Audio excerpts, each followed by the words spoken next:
মাত্র 14 বছর বয়সে অনন্য নজির গড়লেন বৈভব সূর্যবংশী। দেশের শিশুদের জন্য সর্বোচ্চ বেসামরিক সম্মান প্রধানমন্ত্রী রাষ্ট্রীয় বাল্য পুরস্কারে সম্মানিত হলেন তিনি।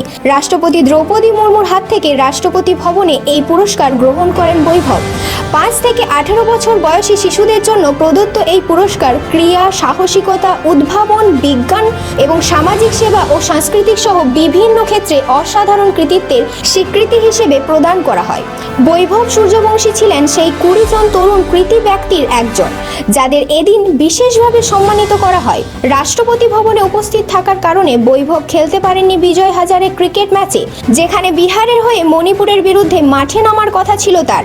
বিষয়টি অনেককেই অবাক করেছে, বিশেষ করে আগের ম্যাচে অরুণাচল প্রদেশের বিরুদ্ধে তার দুর্দান্ত 190 রানের ইনিংসের পর পুরস্কার প্রাপ্তদের উদ্দেশ্যে রাষ্ট্রপতি দ্রৌপদী মুর্মু বলেন, তাদের কৃতিত্ব গোটা দেশকে অনুপ্রাণিত করেছে।